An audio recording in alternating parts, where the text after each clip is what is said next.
उमेदवारी अर्ज मागे घेण्याचा आजचा अखेरचा दिवस होता, पण तिकीट मिळवण्यासाठी जसे राडे झाले तसेच राडे आज अर्ज मागे घेण्यावरूनही झाले। होय, नाशिकमध्ये वादानंतर भाजपच्या माजी नगरसेविका वंदना बिरारी यांनी भाजपचेच अधिकृत उमेदवार बाळकृष्ण शिरसाट यांना निवडूनच कसा येतो असं चॅलेंज केलं। काय नेमकं घडलेलं नाशकात पाहूयात।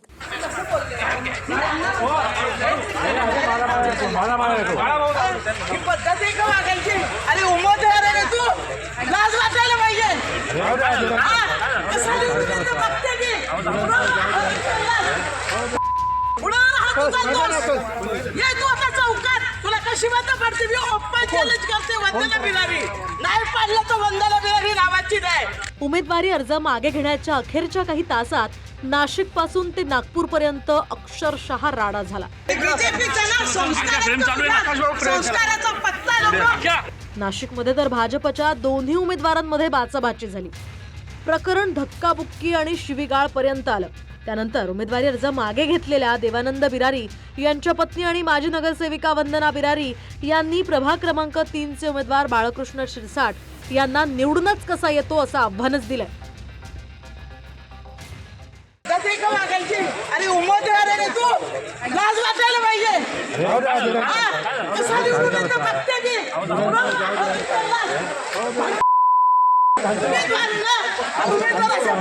दिलेले त्याला संयम नाही, काही नाही। पैसे देऊन तुम्ही तिकीट आणता आणि दुसऱ्यांना माल दाखवता। ये तू आता चौकात, तुला कशी मतं पडते? मी ओपन चॅलेंज करते वंदना बिरारी, नाही पाडलं तर वंदना बिरारी नावाची नाही। समजलं तुला? आता या राड्याच्या आधी नेमकं काय घडलं तेही समजून घेऊया। नाशिकच्या सिडको विभागातील प्रभाग क्रमांक 31 मध्ये भाजपकडून बाळकृष्ण शिरसाट आणि देवानंद बिरारी दोघेही इच्छुक होते। भाजपनं बाळकृष्ण शिरसाटांना उमेदवारी दिली आणि देवानंद बिरारींना उमेदवारी नाकारली, पण तरीही बिरारींनी अपक्ष अर्ज दाखल केला। भाजपच्या विनंतीवरून अर्ज मागे घेण्यासाठी ते कार्यालयात आले। देवानंद बिरारी आणि बाळकृष्ण शिरसाट आमने सामने आल्यानंतर शाब्दिक वाद झाला आणि फ्रीस्टाईल राडा झाला। मागच्या दारानं तिकीट आणल्यानं बाळकृष्ण शिरसाट यांना माज आल्याचं सांगत वंदना बिरारींनी अक्षरशः भडास काढली। शिरसाट बदनाम माणूस आहे, बदनाम, त्याला कोणी मतदान करू नका। असं टाकायचं असतं का? आणि बीजेपीचा ना संस्काराचा पत्ता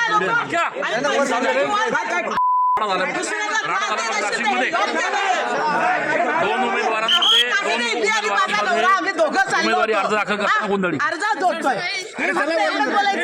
सोडून द्या विषय, लगेच आला आणि अंगावर धावायला लागला। ही पद्धत आहे।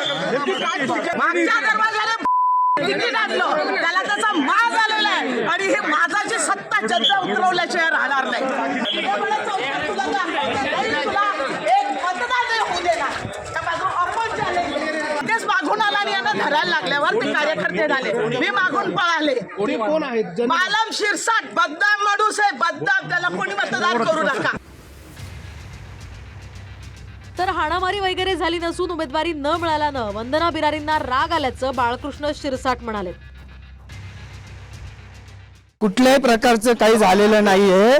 त्यांचे माझ्या सोबत उमेदवारी मागत होते, त्यांना उमेदवारी मिळाली नाही। राग येणं हे साहजिक आहे, ही गोष्ट मी पण मान्य करतो। आणि ते एक ज्येष्ठ नेते आहे, ते हक्काने माझ्याशी बोलले। आपण हल्ला केला असं त्यांचा हल्ला वगैरे कुणी काहीच, कुठल्याही शिवीगाळ वगैरे काहीच झालेली नाहीये, कुठल्या प्रकारचा हल्ला झालेला नाहीये। आणि ते एक आमचे ज्येष्ठ नेते आहे, त्यांच्यासोबत ऑलरेडी आधी काम केलेलं आहे। तुम्ही पहिले हात उचलला, कुणी हात वगैरे कुणीच उचललेला नाहीये। इकडे नागपुरात उमेदवारी अर्ज मागे घेऊ नये म्हणून कार्यकर्त्यांनी उमेदवाराला चक्क घराला कुलूप लावून कोंडून ठेवलं।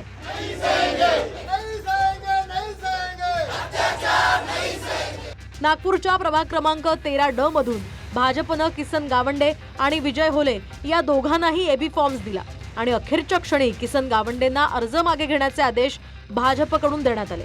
किसन गावंडे तयारही झाले, मात्र समर्थकांना ते मान्य नव्हतं। अर्ज मागे घेण्यासाठी घराबाहेर पडू नयेत म्हणून कार्यकर्त्यांनी घरालाच टाळं लावलं। घराला कुलूप लावलं लोकांनी का हो बरं? काय कार्यकर्त्याच्या भावना उग्र आहेत. गेल्या 2017 मध्ये सुद्धा जे उमेदवार दिल्या गेले होते ते त्याच भागातनं दिल्या गेले होते.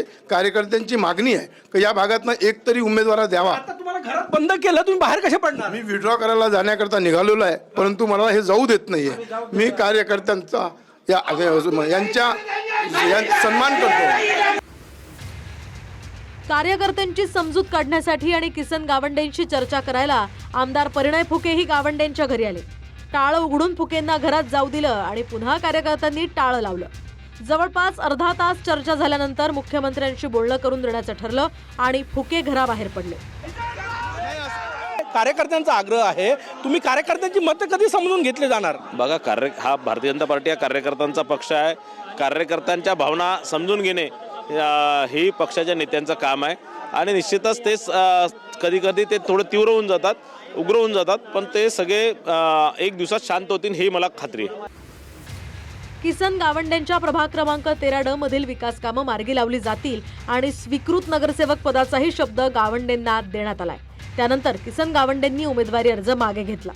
आतमध्ये चर्चा झालेली आहे की कार्यकर्त्यांची जी मागणी आहे की या भागातला एक नगरसेवक व्हावा, त्याकरता त्यांचं असं म्हणणं आहे की या भागाला नगरसेवकाचे अधिकार दिले जातील आणि त्या पद्धतीने कामं कुठले अडथळा होणार नाही.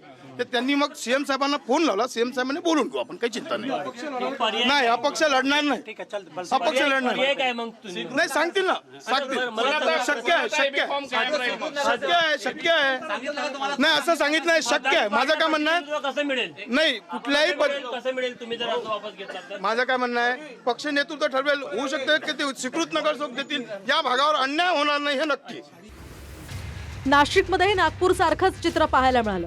भाजपचे बंडखोर उमेदवार ज्ञानेश्वर काकड यांनी अर्ज मागे घेऊ नये म्हणून त्यांच्या समर्थकांनी दाराला साखळी आणि कुलूप लावलं. निष्ठावंतांना डावलून आयात उमेदवाराला तिकीट दिल्याचा रागही कार्यकर्त्यांनी व्यक्त केलाय. पण अखेर ज्ञानेश्वर काकड यांनी उमेदवारी अर्ज मागे घेतला. ज्ञानेश्वर काकड तुम आगे बढ़ो, हम तुम्हारे साथ हैं. 35 वर्षापासून आज त्यांचं कार्य आहे. बीजेपी मध्ये सभासद नोंदणी वाढवली, कोविड काळातलं काम केलं, रक्तदान शिबिर असो, आज प्रत्येक घराघरामध्ये त्यांनी ओळख निर्माण केली पक्षाची आणि पक्षानं त्यांना न विचारता ज्यांची ओळख नाही, जे दुसऱ्या पक्षातून आयात झाले त्यांना उमेदवारी दिली. निष्ठावानांना डावलून काय उपयोग आहे? 12 पैकी एखादा क्वचित कोणीतरी निष्ठावान असेल. सर्व जे वेगवेगळ्या दल बदलू आहेत, 3-3, 4-4 पक्ष बदललेले उमेदवार सर्वांनी दिलेले आहेत. भाजपचे उमेदवार तर सर्व तसेच आहेत. नाशिकहून चंदन पुजाधिकारीसह गजानन उमाटे, TV9 मराठी, नागपूर. आलम शिरसाट बदनाम माणूस आहे, बदनाम. त्याला कोणी मतदान करू नका.